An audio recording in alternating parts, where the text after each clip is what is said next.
안녕하세요. 예전에는 라디오를 자주 들었는데 요즘에는 여기서 사연 듣는 재미에 푹 빠져 살아요. 저도 용기 내서 제가 겪은 사연 한번 공유해 봅니다. 가벼운 마음으로 즐겁게 들어주세요. 저에게는 현재 1년간 만나온 남자친구 희준 씨가 있습니다. 나이는 저보다 4살 많고 현재 모 문화센터에서 수영 강사로 일하고 있어요. 만나게 된 계기는 특별하지 않아요. 제가 그 문화센터의 회원이었거든요. 오래 알고 지낸 사이는 아니지만 성실하고 자상한 사람이지요. 새벽 6시에 수영에 가면 생각보다 나이 지긋하신 어머님들이 많이 오세요. 저는 그중 유일한 20대였던 것 같아요. 그러다 보니 강사인 오빠 입장에서도 눈에 띄었겠지요. 처음에는 회원과 강사로서 간단하게 인사 정도만 나누던 사이였는데 어느 순간 보니 따로 연락도 주고 받고 있더라고요. 그리고 누가 먼저라고 할 것도 없이 자연스럽게 연인 사이로 발전했어요.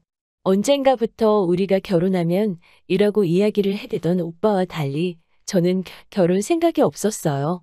그건 바로 저희 엄마를 위해서였지요. 사실 제 나이 10살 때 엄마와 아빠는 이혼하셨어요.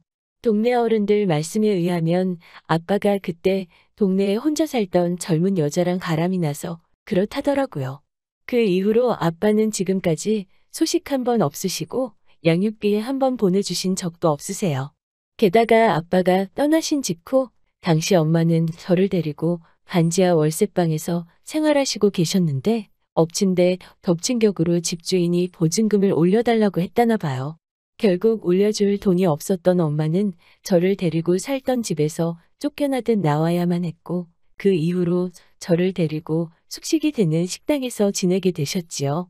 아무튼 이렇게 짧게 줄여서 이야기했지만 얼마나 많은 서름과 힘든 일을 겪어오셨는지 모릅니다.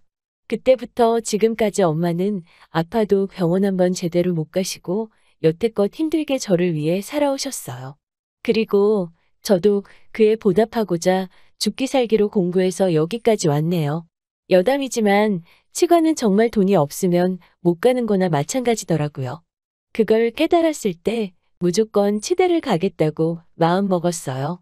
그래서 나중에 제가 치과를 개원하면 꼭 문턱이 낮아서 누구나 드나들 수 있는 치과를 차려야겠다는 다짐을 했지요. 그렇지만 막상 치대를 졸업하니 이제 개원하는 게 일이더라고요. 페이닥터도 생각했지만 그러면 또 너무 일에만 매달려 살아야 하는데 더 이상 그렇게 살고 싶지는 않더라고요. 하지만 다른 친구들처럼 집이 부유해서 혼자 병원을 차릴 형편도 아니었고요. 게다가 요즘 치과가 워낙 많다 보니까 시설이나 환경을 갖춰놓고 시작하지 않으면 안 될 것 같더라고요. 이리저리 궁리하고 고민한 끝에 동기 2명과 동업하는 형태로 치과를 개원하기로 했어요. 다행스럽게도 저희 엄마도 의사 실력도 중요하지만 사람들이 아무래도 겉모습도 많이 보지 아니하면서 외형과 설비가 어느 정도 받쳐줘야 한다는 점에 동의하시고 이해해 주셨기 때문에 노후자금 탈탈 털어서 개원에 보태주셨지요. 사실 대학 졸업하면서 다시는 엄마한테 부담 주지 않겠다고 스스로 몇 번이고 결심을 했는데 또 이렇게 도움을 받게 되니 얼마나 죄송스럽고 면목이 없었는지 몰라요. 그래서 제가 그 돈 받으면서 제가 엄마한테 약속을 드렸어요. 앞으로 한 달에 얼마를 벌건 제가 무조건 절반을 드리겠다고요. 그 이야기 하자마자 엄마는 펄쩍 뛰시면서 그럴 필요 없다고 절대로 그러지 말라고 하셨는데 저도 한 고집 하거든요. 제가 일단 엄마 돈 다 갚을 때까지는 그렇게 하고 다 갚고 나더라도 한 달에 얼마씩 꼭 드리겠다고요. 이자라 생각하시고 그냥 받으시라 했어요. 엄마 좋으라고 그러는 게 아니고 제 마음 편하려고 그러는 거니까 그렇게 하시라고요. 할 수만 있다면 이제부터는 돈으로 엄마를 풍족하게 해드리고 싶더라고요. 그동안 못하고 사신 거 지금부터라도 조금씩 누리시면서 사실 수 있게 말이지요. 그래서 오빠가 결혼하자고 했을 때 솔직히 많이 당황스러웠지요. 무작정 결혼하기 싫다고 말하면 오빠가 행여나 이상한 오해할까 싶어 솔직하게 털어놓았어요. 오빠도 내 사정 알다시피 이제 막 병원을 개업했고 엄마한테 돈도 갚아야 한다고요. 그리고 당분간은 엄마랑 시간을 보냈는데 집중하고 싶다고요. 오빠도 제가 수입의 일정 부분을 엄마한테 드리는 건 알고 있었지만 그게 반이었는지는 몰랐어요. 그래서인지 제가 액수를 이야기했을 때 깜짝 놀라더군요. 하지만 남자친구도 이내 그럴 수밖에 없는 제 이유에 수긍하곤 자기가 더 잘하겠다며 좋게 좋게 이야기가 끝났어요. 그런데 다음 날 남자친구가 점심이나 같이 하자며 병원을 찾아왔어요. 다행히 예약 환자가 없어서 남자친구와 여유 있게 식사를 할 수 있었어요. 남자친구는 주저하더니 조심스레 다시 결혼 이야기를 꺼내더라고요. 저는 그날 이야기가 어느 정도 끝났다고 생각했는데 말이지요. 제가 다시 한번 결혼은 천천히 했으면 좋겠다고 이야기하니까 남자친구가 엄마한테 돈 드리는 거랑 결혼이랑 무슨 상관이냐고 묻더라고요. 저는 당장은 엄마와 병원 두 가지에만 신경 쓰기에도 벅차다고 이야기했어요. 오빠랑 만나는 것도 물론 중요한 일이지만 연애는 어느 정도 조절이 가능하지 않냐? 하지만 결혼은 조절이라는 게 안 되는 거 아니냐고요. 그러자 오빠는 정말 돈 들이는 것 때문에 제가 결혼을 주저하는 거면 자기가 그거 대해선 일체 반론하지 않겠으니 결혼에 대해서 다시 생각해 보라고 하더라고요. 오빠는 하루빨리 저와 결혼해서 알콩달콩 살고 싶다고 말이지요. 그래서 저는 내친 김에 저는 결혼해서 엄마를 모시고 살고 싶다고 말했어요. 모시고 사는 게 어려우면 혼자가 되는 엄마의 주변에다가 집을 얻고 싶다고요.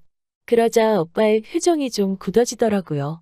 오빠도 내심 오빠 부모님 모시고 살고 싶었나 봐요. 저도 물론 그 마음 이해는 하지만 제 코가 석자인 사정인지라 혼자 사시는 엄마 두고 양쪽 다 계신 오빠 부모님 모시고는 못 살 것 같다고 솔직히 말했어요. 그러자 오빠가 한다는 말이 자기가 부모님을 모시지 않으면 집은 어떻게 하냐고 묻더라고요. 저는 솔직히 이게 무슨 말인지 처음에 이해가 잘 안 되더라고요.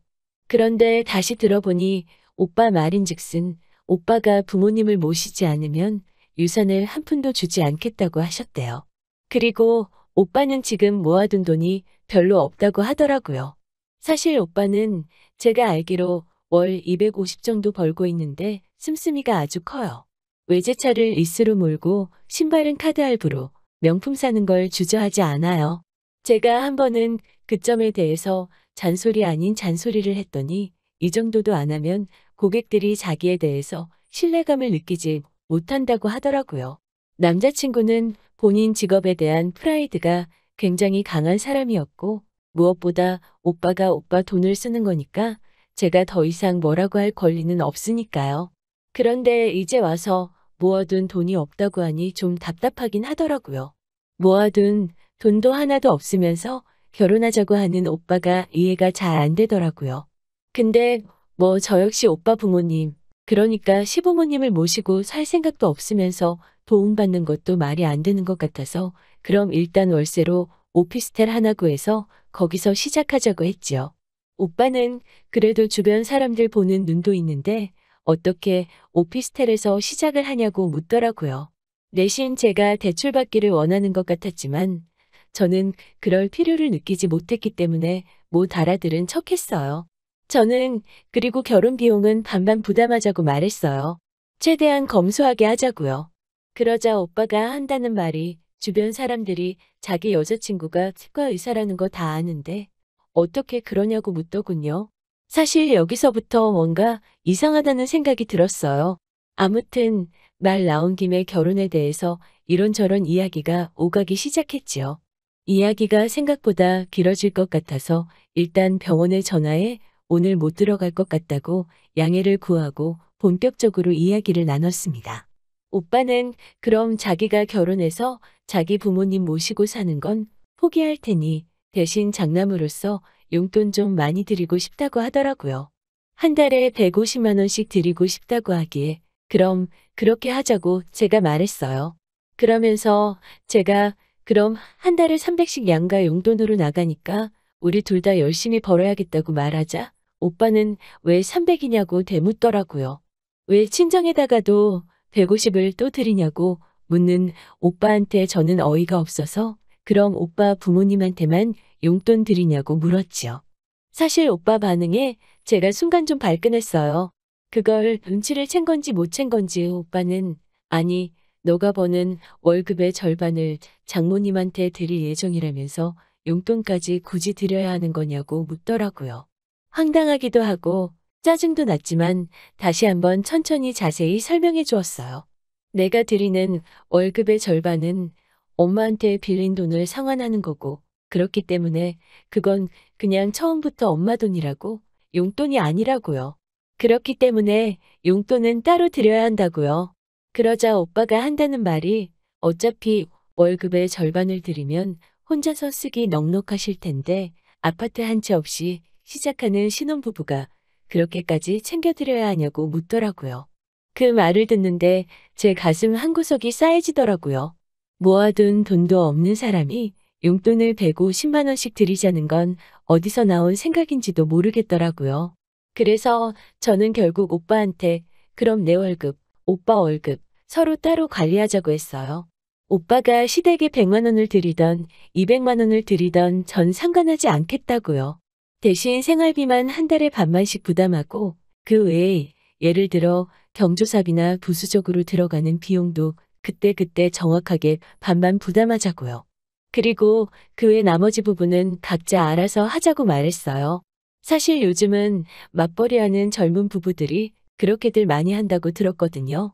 실제로 제 주변에도 그렇게 하는 사람들이 있고요. 물론 솔직히 저랑 오빠랑 둘의 수입 차이가 많이 나는 건 저도 잘 알고 있었고 그걸로 행여나 오빠 기죽이는 일 없게 하려고 한 번도 직접적으로 이야기를 한 적은 없었어요. 결혼을 하게 되더라도 어쩌면 내가 부담이 더 클 수도 있겠다는 사실을 몰랐던 것도 아니고요. 하지만 오빠가 저희 엄마에게 드리는 돈에 대해서 어떻게 생각하는지 좀 알게 되니까 무조건 맞춰주고 이해해주는 게 능사는 아니라는 생각이 딱 들더라고요. 그래서 오빠한테 오빠랑 나랑 돈에 대해서는 생각이 많이 다른 것 같으니 그렇게 하는 편이 좋겠다고 딱 잘라 말했어요. 그러자 오빠는 순간 버럭하면서 어떻게 부부 사이에 돈을 각자 관리하냐면서 그건 있을 수 없는 이야기라고 하더라고요. 그러면서 그럴 거면 왜 결혼을 하냐고 결혼한 사이에서는 네 거 내 거라는 게 따로 없는 거라고 말을 하더군요. 솔직히 말도 안 되지 않나요? 우리 엄마 용돈 주는 건 아까우면서 내 돈도 자기 돈이라고 한다는 게. 아무튼 일단은 머리도 너무 복잡하고 해서 오빠한테 나중에 이야기하자고 하고 집으로 돌려보냈어요. 그리고 집에 들어와서 문자 한 통을 보냈어요. 우리 결혼은 다시 한번 생각해 보자고 말이지요.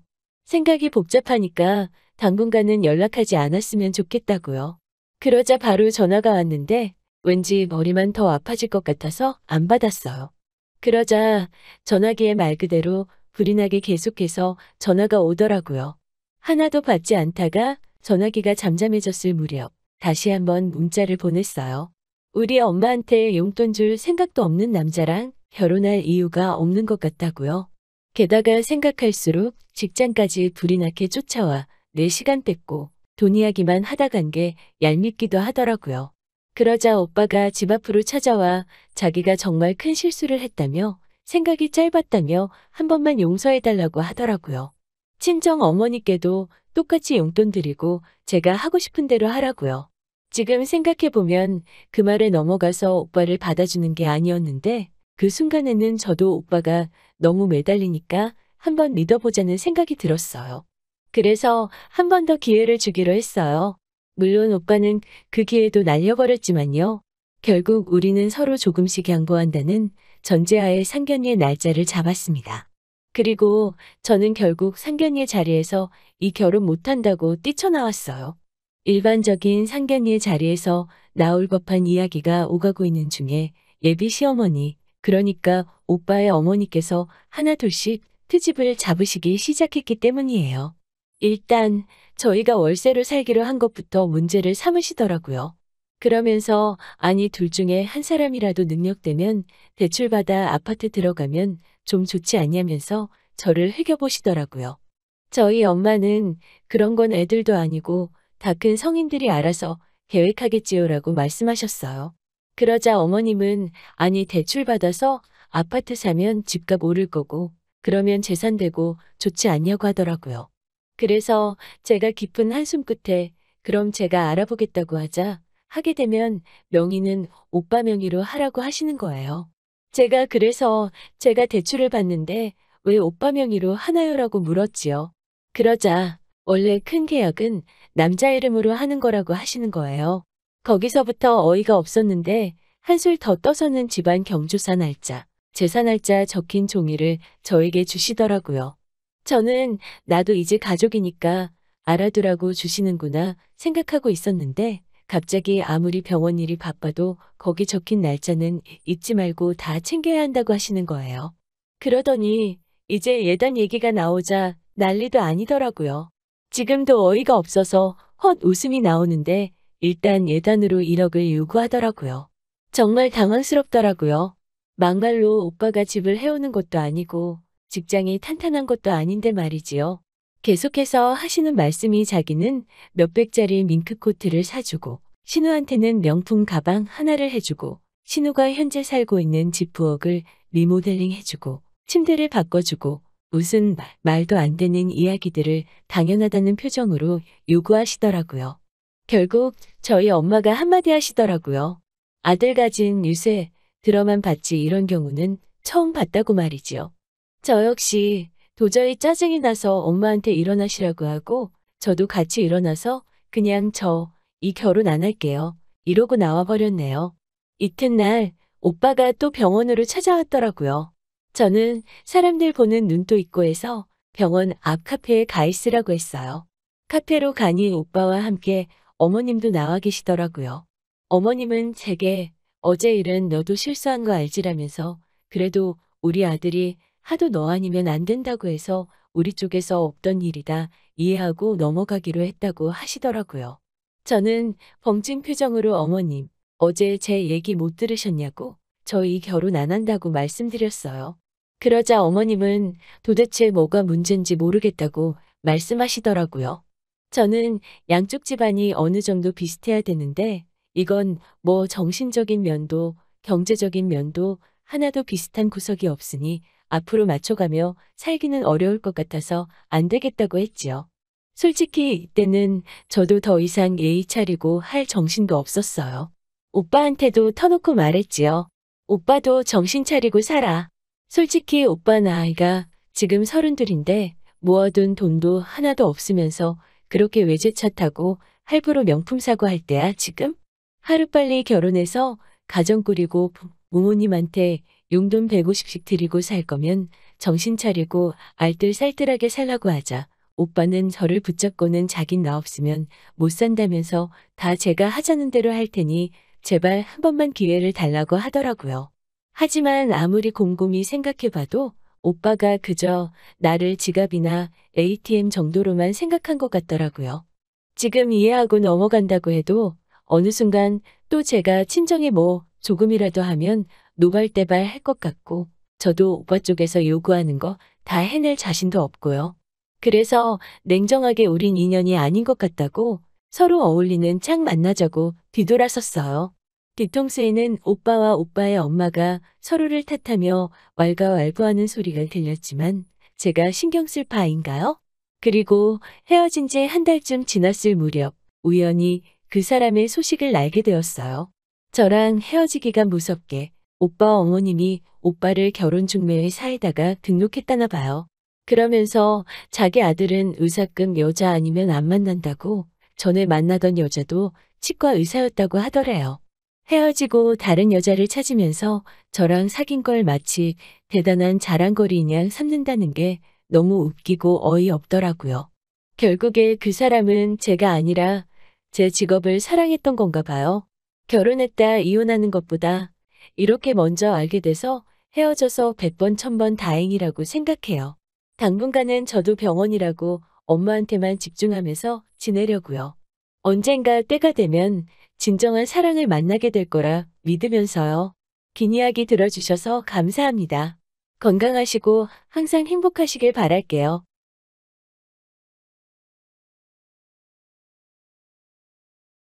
긴 이야기 들어주셔서 감사합니다. 오늘의 사연은 여기까지입니다. 구독과 좋아요, 알람 설정해주시면 앞으로 더 좋은 사연으로 찾아오겠습니다. 감사합니다.